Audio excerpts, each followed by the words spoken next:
कृष्ण गोविंद गोविंद गोपाल नंद लाल।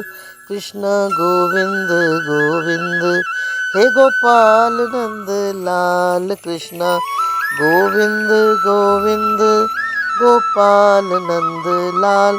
कृष्ण गोविंद गोविंद हे गोपाल नंद लाल। हे गोपाल नंद लाल, हे गोपाल नंद लाल। गोपाल नंद लाल, हे गोपाल नंद लाल। कृष्ण गोविंद गोविंद गोपाल नंद लाल। कृष्ण गोविंद गोविंद हे गोपाल नंद लाल। कृष्ण गोविंद गोविंद गोपाल नंद लाल। कृष्ण गोविंद गोविंद हे गोपाल नंद लाल।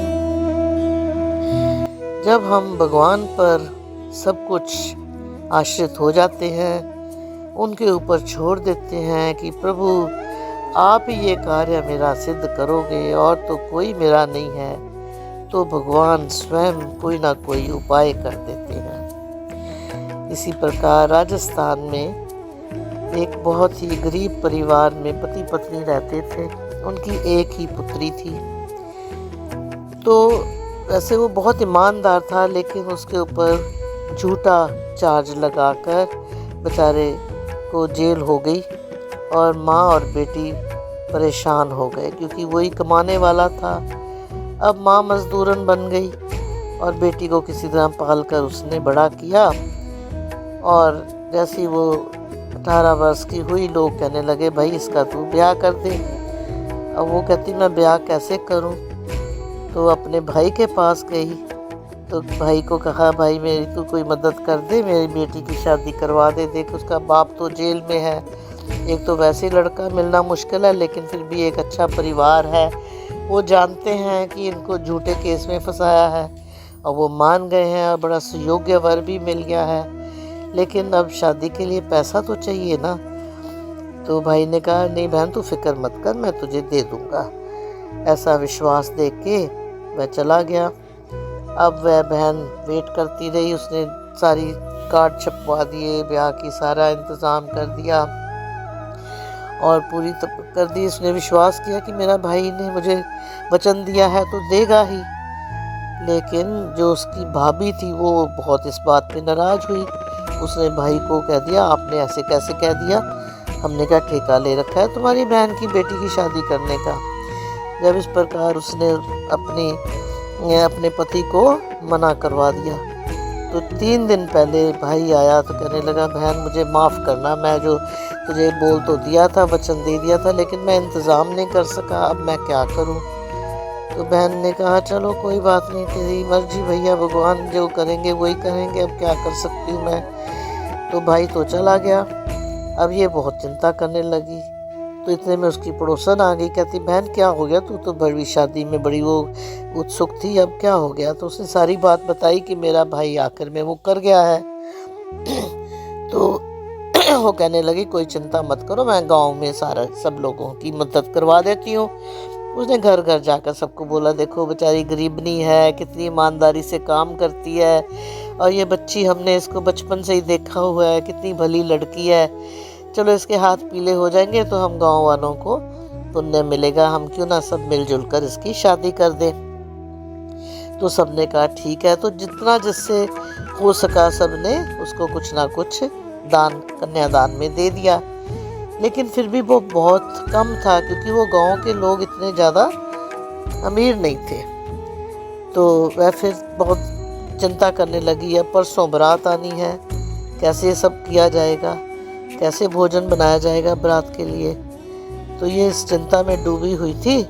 तो इतने में जो वहाँ पर गांव का एक सेठ था, उसके मन में ठाकुर जी ने दया डाल दी। तो वो कहने लगा चलो भाई मैं ये कन्यादान कर दूंगा, चिंता की बात नहीं है। तो उसने अपने बंदे बुलवाए और कहता तुम भट्टी बनाओ। उन दिनों में भट्टियाँ ही बनती थी जब शादी होती थी, क्योंकि खूब ज़्यादा खाना बनता था, बड़े बड़े कढ़ाई चढ़ते थे। तो जब उसने उसके लिए खोदना शुरू किया तो मज़दूर 2 मजदूर लगे हुए थे, खोदने लगे हुए थे। तो एकदम टन सी आवाज़ आई। कहते ये क्या है?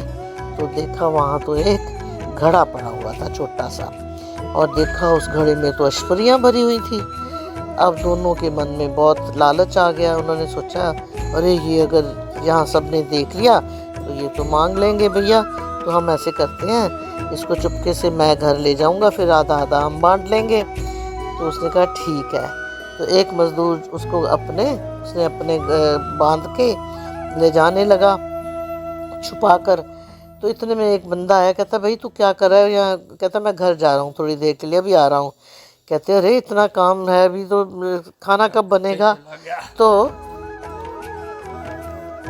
वो कहने लगा नहीं नहीं मैं अभी आ रहा हूँ। तो उसने कहा नहीं नहीं चल। उसने उसका हाथ पकड़ा और उसके हाथ से वो घड़ा गिर गया और उसमें से अशफरियाँ निकल आई। घड़ा टूट गया, सारी अशफरियाँ बाहर निकल आई।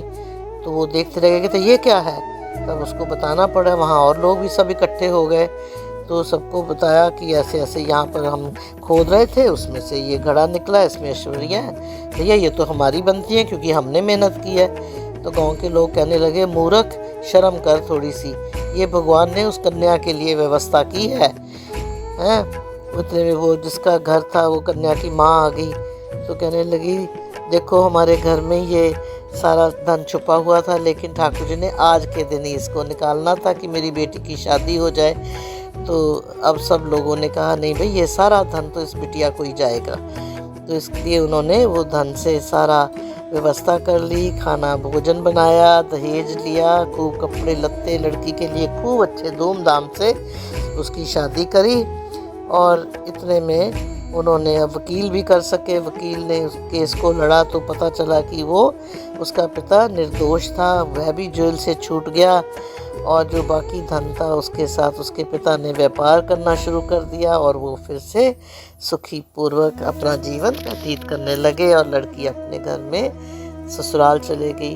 तो इसलिए जो भी ईश्वर के ऊपर आश्रित हो जाता है भगवान कभी भी उसको निराश नहीं करता। बोलो श्री बांके बिहारी लाल की जय।